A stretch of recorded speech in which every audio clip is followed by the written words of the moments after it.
God is a good God. Dieu est un bon Dieu.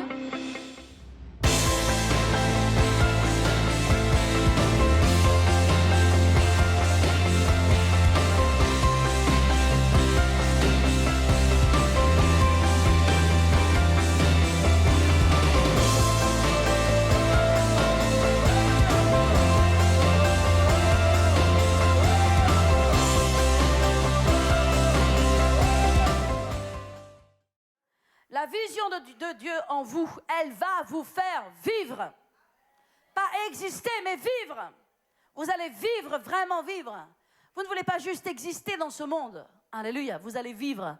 La vision de Dieu, elle vous fait vibrer. Moi, quand je chante ce chant, Venga tu reino Dios. Alléluia, ça me fait vibrer. Parce que je pense au règne de Dieu qui doit venir sur la terre. Parce qu'il y a un match, il y a un combat, mais on est dedans et on va gagner ce combat. Parce qu'on a une vision, parce qu'on est déterminé, parce qu'on est une équipe, parce qu'on est unis. Et parce que les plans de Dieu doivent dominer sur la terre, parce que rien n'est plus grand que notre Dieu, rien n'est plus merveilleux que notre Dieu. Nous avons un Dieu d'amour, un Dieu qui est mort à la croix de Golgotha. Il nous a donné le salut et nous savons en qui nous avons cru. Dites, je sais en qui j'ai cru. Donc la plus belle façon de vivre, c'est de vivre avec une vision. La vision de Dieu en vous, elle vous propulse, elle vous fait avancer, elle vous donne des ailes, elle vous aide à progresser, elle vous donne la force de surmonter les obstacles, les offenses, les troubles, les tracas, les petites choses de la vie. Elle vous fait mûrir, maturer. Alléluia. Elle vous fait avancer, grandir.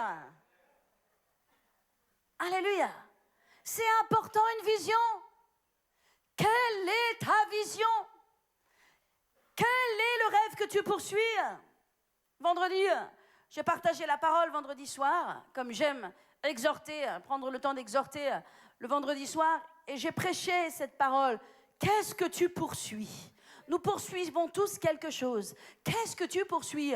Est-ce que tu poursuis une maison? Est-ce que tu poursuis un mari? Est-ce que tu poursuis une femme? Est-ce que tu poursuis une relation? Est-ce que tu poursuis une position? Est-ce que tu poursuis un intérêt personnel? Ou est-ce que tu poursuis la vision de Dieu? Est-ce que tu poursuis les buts de Dieu? Moi, je vais vous dire une chose. Je poursuis les buts de Dieu. Et cela me fait vivre. Je vis. Beaucoup de gens pensent que je devrais être morte, que je devrais être à plat, que je devrais ne plus exister, mais la réalité, c'est quand la vision de Dieu est en vous, en dépit des épreuves, en dépit des circonstances, en dépit des montagnes que vous pouvez affronter, la vision, elle vous fait vivre. Elle vous donne la force de surmonter toutes choses et de vous battre encore. Comme Ephésiens 6 nous dit, après avoir tout surmonté, tenez ferme. Tenez ferme. Et après avoir tout surmonté, tenez ferme. Alléluia. Ça, c'est le pouvoir de la vision de Dieu. Habakkuk 2 nous dit, verset 2, « Écris la vision, grave-la sur des tablettes, afin qu'on la lise couramment. » Nous devons avoir la vision dans notre cœur. Si vous n'avez pas peuple de Dieu, Église, Paris Centre Chrétien, je vous parle. Vous qui êtes ici, vous qui êtes derrière les écrans, alléluia. Si vous n'avez pas la vision à l'intérieur de vous, vous n'allez pas vibrer. Le diable peut vous faire tomber pour rien du tout. La vision, elle est passionnante, elle est excitante, elle vous fait avancer. Tournez avec moi dans Philippiens 3. Et j'aimerais vous dire ce que Paul disait à propos de la vision. Comment Paul a-t-il couru cette course extraordinaire dans sa vie? La course de Paul est un mystère à elle toute seule. Elle est juste extraordinaire. Paul disait au verset 4, Philippiens 3, verset 4, si vous y êtes, dites Amen. Ok. Il disait, moi aussi cependant, j'aurais sujet de mettre ma confiance en la chair. Si quelqu'un croit pouvoir se confier en la chair, je le puis bien davantage. Moi, et il va dire, combien est digne sa personne, toute l'honneur et la gloire qu'il peut donner à sa personne. Moi, circoncis le 8e jour, de la race d'Israël, de la tribu de Benjamin, hébreu né d'hébreu, quant à la loi, pharisien, quant aux zèles, persécuteur de l'Église, irréprochable à l'égard de la justice de la loi. Il nous donne son CV là. Il dit, hey, voilà qui j'étais, qui je suis, la grande, extraordinaire personne que je suis. Mais il continue et il dit au verset 7, mais ces choses qui étaient pour moi des gains, une fierté, ce qui faisait ma fierté, mon orgueil. Je les ai regardés comme une perte à cause de Christ. Et même je regarde toutes choses. Tout le monde dit toutes choses. Je regarde toutes choses. Dites, je regarde toutes choses. Dites, je regarde toutes choses comme une perte à cause de l'excellence, de la connaissance de Christ. Mes amis, rien ne peut se comparer. Ni une position, ni une célébrité, ni des richesses, ni quoi que ce soit dans le monde ne peut se comparer à l'excellence de la connaissance de Christ. Quand vous détenez la connaissance de l'excellence de Christ, alléluia, vous avez ce qu'il y a de plus grand et de plus puissant sur cette terre. Si vous le croyez, dites Amen. Il dit, je regarde toutes choses comme une perte à cause de l'excellence de la connaissance de Jésus-Christ, mon Seigneur, pour lequel j'ai renoncé à tout. Est-ce que vous voyez, est-ce que vous imaginez ce Paul extraordinaire qu'il dit, auquel j'ai renoncé à tout? Oh mon Dieu, que Dieu nous donne l'esprit de Paul. Que Dieu nous donne l'esprit des chrétiens. Que nous soyons un chrétien sur la terre pour qui j'ai renoncé à tout.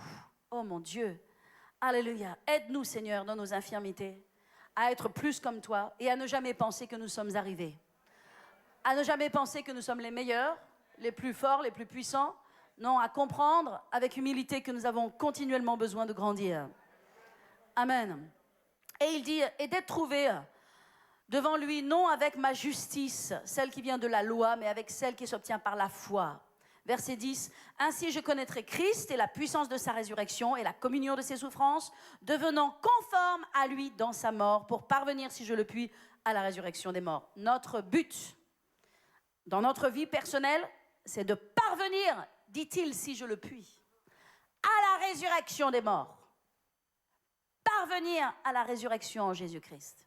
Cela doit être un but, et c'est pourquoi nous devons tout sacrifier, et tout abandonner, et renoncer à tout pour l'excellence de la connaissance de Christ. Alléluia.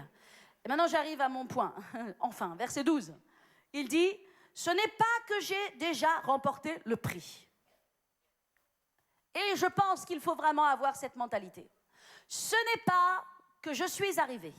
Ce n'est pas que je suis arrivé au point dans ma vie où j'ai donné à Dieu le meilleur de moi-même, mon meilleur service, mon meilleure qualité, mes meilleurs dons et talents. Et ce n'est pas que je suis arrivé au bout de moi-même et au bout de ce que je peux donner. Non, non, non, non, non, non, non, non. Paul dit, ce n'est pas que j'ai remporté le prix. Hein? Je ne suis pas encore arrivé. Ou que j'ai déjà atteint la perfection. J'aimerais vous dire, nous n'avons pas, Église Paris Centre Chrétien, avec tout l'amour que j'ai pour vous, avec tout l'encouragement que je peux me donner et nous donner, ce n'est pas que nous avons atteint la perfection.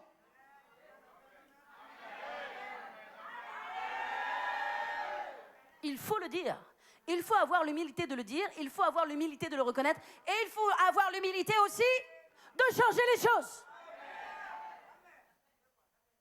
Ce n'est pas que j'ai déjà remporté le prix ou que j'ai déjà atteint la perfection, mais je cours. Que quelqu'un dise je cours. Bon, je ne vais pas vous faire courir ici parce qu'on est trop nombreux. Mais si on avait plus de place, je vous ferais courir. Et nous courrions au moins une course de foi. Alléluia. Au moins comme un symbole et un signe. Je cours. Dis je cours. Mais dis-le. Moi, je veux que vous couriez comme Griezmann. Je veux que vous couriez comme l'équipe de France. Vous comprenez? Vous êtes assis dans votre chaise et vous dites, je cours. Non, non, non, non, non, non, non, non, c'est pas comme ça que je veux que vous couriez. Ce soir, sur le terrain, il y a des gens qui vont courir. Moi, je vous dis, il y a des gens qui vont courir. Nous, on sera sur notre canapé, en train de manger des pizzas. Hein? Mais eux, ils seront sur le terrain en train de courir. Nous, on criera, hé, hé! Allez, vas-y, avance. Mais qu'est-ce que tu fais là-bas? Mais... C'est eux qui sont sur le terrain. Et c'est eux qui vont courir. C'est leur terrain. Mais nous avons aussi notre terrain. Et sur notre terrain, nous devons courir comme l'équipe de France. Alléluia. Pour remporter le prix. Il y a un prix. Et il n'y a qu'une équipe qui va le remporter. Dans notre cas, l'équipe adverse, c'est l'ennemi, l'esprit du monde, les puissances des ténèbres qui veulent venir sur cette nation de France. Il n'y a que 2 équipes sur le terrain, mais il n'y en a qu'une qui va remporter le prix. Et moi, je vous dis, le challenge, il est on. Je vous dis que le défi pour cette nation de France, il a été allumé déjà depuis longtemps, mais que nous devons relever le défi et que nous ne relèverons pas le défi de la France et de ce que l'ennemi veut faire dans cette nation de France en étant des chrétiens faibles, en étant des chrétiens offensés, en étant des chrétiens désordonnés, non disciplinés, mais en étant des chrétiens forts, puissants, en renonçant à nous-mêmes, en cherchant à atteindre le prix, en formant des équipes, en étant unis, en nous aimant et nous pardonnant réciproquement les uns les autres, en comprenant qui est notre équipe, où est le match, où est le ballon, qu'est-ce qu'il faut faire sur le terrain. La réussite de l'équipe de France, c'est cette harmonie, c'est cette entente, c'est cette unité qui se voit, qui transparaît sur le terrain. Je ne suis pas du tout une spécialiste du foot. Ok. Mais je peux quand même voir quand il y a une équipe qui est ordonnée, organisée, qui collaborent ensemble. Et c'est comme ça qu'on arrive à marquer 1 but et 2 buts. Alléluia. 0. Contre les Allemands. Alléluia, alléluia. Jésus a gagné. Jésus a gagné. Jésus a gagné.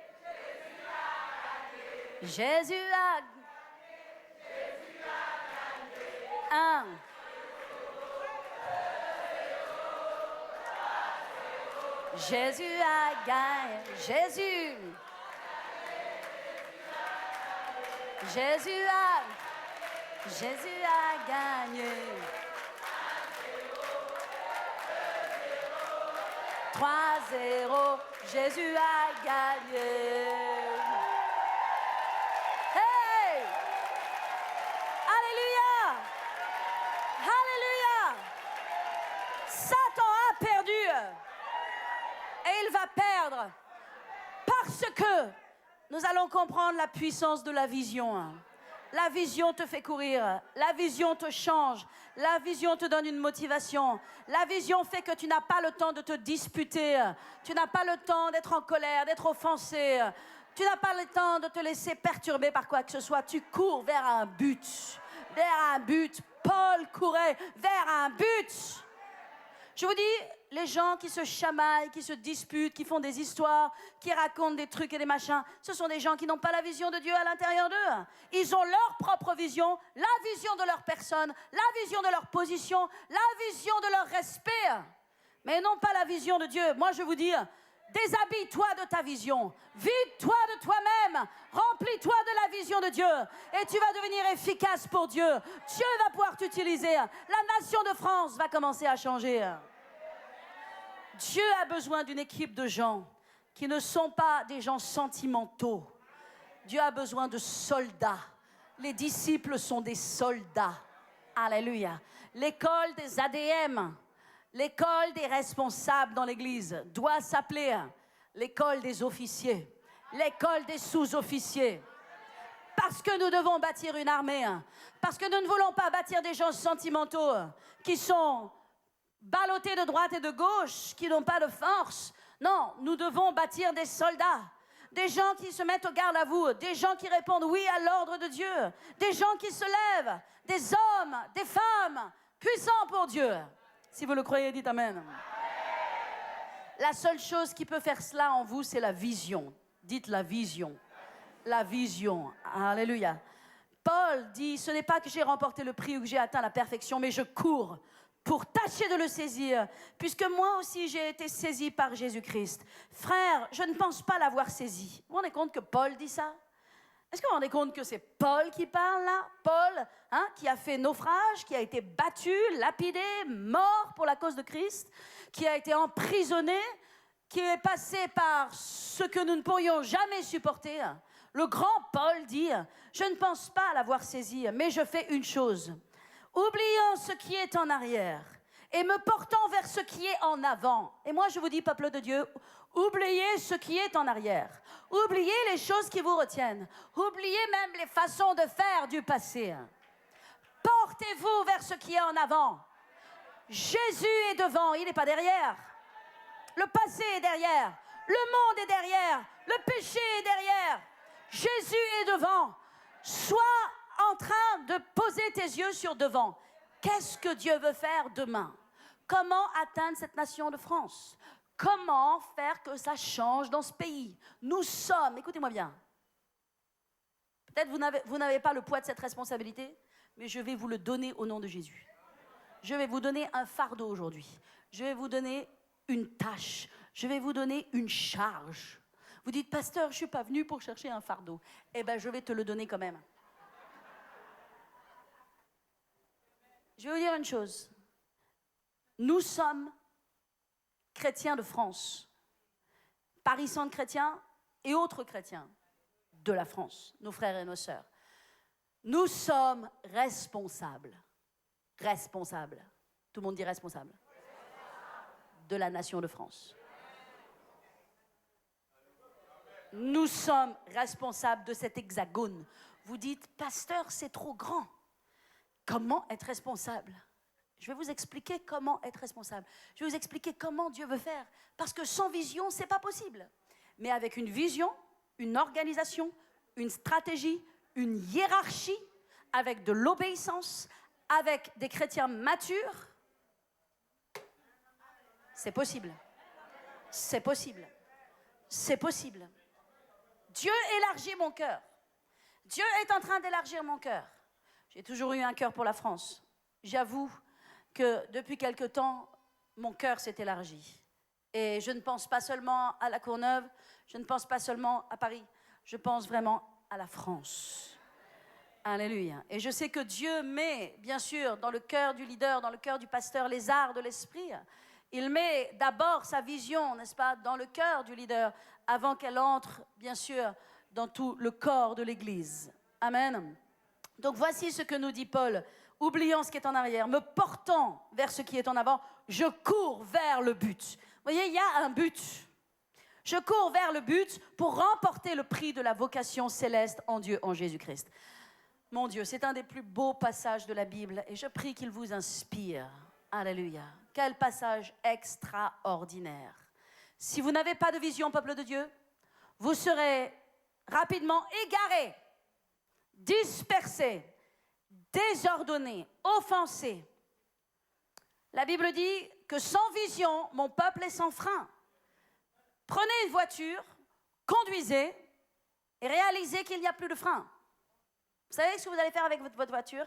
Vous allez faire des tours dans tous les sens, partir dans n'importe quelle direction, parce que vous n'avez pas de frein, parce que vous n'avez pas de contrôle sur cette voiture. Quand vous n'avez pas de vision, vous n'avez pas de contrôle sur vous-même. Vous n'avez pas de contrôle sur vos émotions. Vous êtes totalement envahi par vos émotions et vous suivez vos émotions et vous ne suivez pas Dieu. Et au bout du compte, les années passent au compteur. Mais finalement, qu'est-ce que vous faites? Vous ne bâtissez rien avec votre vie. Vous êtes inconstant, vous êtes infidèle, vous êtes un jour en haut, un jour en bas. Parce qu'un peuple qui n'a pas la vision, la Bible dit, mon peuple, sans la vision, il est sans frein.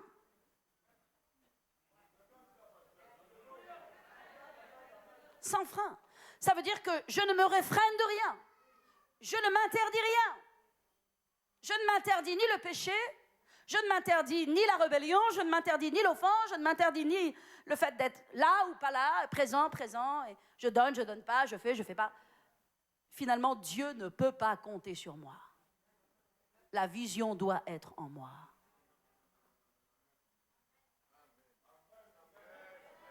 Vous dites peut-être, qu'est-ce que la vision?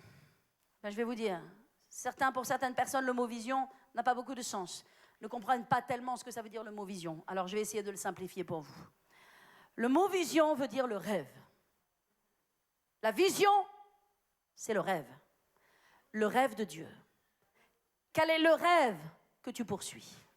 Le rêve que tu poursuis pour ta vie, bien sûr. Bien sûr que tu peux avoir un rêve pour ta vie. Mais j'aimerais te dire une chose. Le rêve que tu poursuis pour ta vie ne peut pas être au-dessus du rêve de Dieu. Tu peux rêver d'avoir une belle maison, tu peux rêver bien sûr d'avoir une belle famille et des beaux enfants, et alléluia pour ça, Dieu est avec toi pour ça. Mais le rêve pour ta vie ne doit jamais et ne sera jamais au-dessus du rêve de Dieu. Le seul plus grand rêve que tu dois poursuivre, c'est le rêve de Dieu. Alléluia. Quel est le rêve de Dieu? Est-ce que tu rêves ce rêve? Quel est le rêve que tu poursuis aujourd'hui? Quel est le rêve qui est dans ton cœur? Quel est le rêve qui te fait lever le matin? Quel est le rêve qui t'amène à l'église le dimanche? Quel est le rêve qui fait que tu travailles plus d'heures sans qu'on te voit dans le secret pour l'église? Quel est le rêve? C'est le rêve de Dieu. J'aimerais vous parler de Néhémie très rapidement. Néhémie n'est pas un homme de Dieu, c'est un échanson. Un échanson, les chansons du roi, c'est quelqu'un qui verse le vin dans la coupe du roi. Pharaon en l'occurrence. Ok, on tourne dans Néhémie. Pharaon. Ok. En d'autres termes, Néhémie, il était à la cour d'Artaxerxès, le roi. Il peut être n'importe qui. Il représente vous et moi. Il ne représente pas un religieux, il représente un laïc. Alléluia. J'aimerais que vous tourniez dans Néhémie. Est-ce que vous l'avez vu? Ok. Si vous y êtes, dites Amen. Ok, super. Voici au chapitre 1 et au verset 2, Hanani, l'un des frères, et quelques hommes arrivèrent de Juda. Donc des hommes arrivent à la cour du roi à Suse. Je l'ai questionné au sujet des Juifs réchappés qui étaient restés dans la captivité et au sujet de Jérusalem. D'accord? Et ils me dirent, ceux qui sont restés de la captivité sont dans la province, au comble du malheur et de l'opprobre. Les murailles de Jérusalem sont en ruine et ses portes sont consumées par le feu. Verset 4. Lorsque j'entendis ces choses, je m'assis, je pleurais. C'est un homme, pas de problème pour lui pour pleurer. Je m'assis, je pleurais et je fus plusieurs jours dans la désolation. Je jeûnais et je priais devant les dieux des cieux. Waouh! Seigneur, donne-nous l'esprit de Néhémie. Néhémie n'est pas un souverain sacrificateur, il n'est pas un sacrificateur, il n'est pas un lévite, il n'est pas un religieux, il n'est pas un homme qui a une position. Pourtant, quel homme de Dieu! Quel homme de Dieu! Je vais vous dire une chose, vous n'avez pas besoin d'avoir un titre pour être un homme de Dieu. Vous n'avez pas besoin d'avoir un titre pour être une femme de Dieu. Être un homme de Dieu ou une femme de Dieu, c'est d'abord à l'intérieur. Je ne vous entends pas ce matin, moi je ne vous entends pas. Être un homme de Dieu, une femme de Dieu, c'est d'abord à l'intérieur. Néhémie, nous le saluons. Quel homme extraordinaire, quel cœur, alléluia. Être un homme de Dieu, être une femme de Dieu, je vais vous dire ce que c'est véritablement. C'est vouloir le bien de l'œuvre de Dieu. C'est vouloir la prospérité de la maison de Dieu. C'est vouloir la protection du peuple de Dieu. C'est chercher la réussite et l'intérêt de l'œuvre de Dieu, pas son propre intérêt. Attention à ceux et à celles qui sont dans la maison de Dieu et qui œuvrent dans la maison de Dieu pour leur propre intérêt. Quoi qu'ils fassent, avec ce genre de motivation dans leur cœur, ne les rendra jamais prospères. Il n'y a aucune récompense rattachée à chercher dans le royaume de Dieu un intérêt propre. Vous allez transpirer, vous allez donner, vous allez faire des effets de manche, mais au bout du compte, vous n'impressionnerez pas Dieu. Dieu voit les cœurs et sait et connaît les raisons pour lesquelles nous faisons les choses. Si quelqu'un ici est un leader, un responsable, un ADM ou quoi que ce soit, par intérêt, pour chercher à se placer, à se positionner avec un agenda intérieur, Dieu lui fera opposition. Dieu se lèvera contre cette personne. Dieu mettra cette personne au coin, tôt ou tard. Parce qu'on ne peut pas jouer dans la cour de Dieu. On ne peut pas jouer avec le temple de l'Éternel. On ne peut pas jouer avec la maison de Dieu. Ici n'est pas un lieu pour se positionner, pour chercher un intérêt, pour prendre le contrôle sur les autres, pour essayer de dominer les autres, pour essayer de se faire un nom, pour se faire une place à côté du pasteur.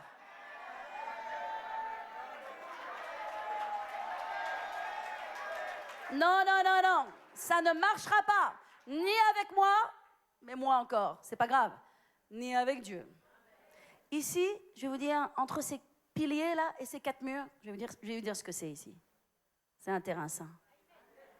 Ici, ce que nous appelons notre maison, et que c'est notre maison, c'est la maison de Dieu. Et j'aime bien comment, je préfère le dire en anglais, don't mess up with the house of God. Don't mess up. Don't mess up with the house of God.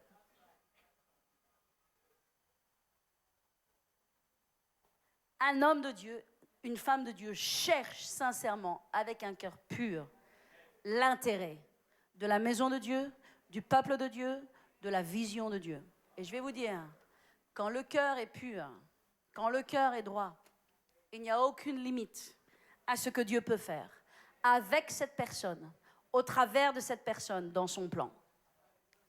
Alléluia. Alléluia. Amen. Dites Amen ce matin. Je vais terminer dans quelques instants. Je vais essayer d'être rapide, d'accord? Qu'est-ce que Néhémie a fait? On voit Néhémie, il a pleuré, il a prié. Et puis, le passage continue en disant, il a rappelé à Dieu ses promesses. Il s'est humilié devant Dieu pour le peuple. Et il a dit, Seigneur, c'est à cause de nos péchés. C'est parce que nous nous sommes éloignés de toi que la désolation est venue. Mais c'est vrai, mes amis. Je vais vous dire une chose. Dans nos cœurs, nous pouvons être dans l'église, nous pouvons porter l'étiquette de chrétien et s'être éloignés de Dieu. Et je vais vous dire, lorsque nous nous éloignons de Dieu, la désolation vient dans notre vie. Il dit, c'est à cause de nos péchés. C'est à cause du fait que nous nous sommes éloignés de toi. C'est parce que nous avons négligé tes commandements et tes ordonnances. Quand nous négligeons les commandements de Dieu, je ne veux pas paraître légaliste. Dieu est un Dieu d'amour, mais aussi Dieu est un Dieu de loi. Les lois de Dieu sont faites pour nous bénir. Lorsque nous nous éloignons des lois de Dieu, lorsque nous négligeons ses commandements, la désolation entre et vient. Et c'est la prière de Néhémie, et c'est ce qu'il va prier. Et puis, si vous regardez à partir du chapitre 2, il va se présenter devant le roi. Il est écrit, au mois de Nissan, année du roi Artaxerès, comme le vin était devant lui, je pris le vin et je l'offris au roi. Jamais je n'avais paru triste en sa présence. Et le roi me dit, pourquoi as-tu mauvais visage? Tu n'es pourtant pas malade. Ce ne peut être qu'un chagrin de cœur. Mais je fus saisi d'une grande crainte et je lui répondis, ô roi, que le roi vive éternellement. Comment n'aurais-je pas mauvais visage lorsque la ville où les sépulcres de mes pères est détruite et que ses portes sont consumées par le feu? Il va exprimer sa tristesse. La tristesse de Néhémie, c'est que la ville de Dieu, la ville du grand roi, Jérusalem, cette ville qui est tellement convoitée dans le monde entier, qui est la ville du grand roi, la ville de Sion, elle est dans la désolation. Ses murs sont détruits. Ça veut dire qu'il n'y a pas de protection. Ses portes, on entre dans la ville par les portes. Ses portes sont consumées par le feu. Et Néhémie, qui est à des centaines et des centaines de kilomètres de là, il pleure. Il a un fardeau. Il a une vision, la vision de Dieu en lui.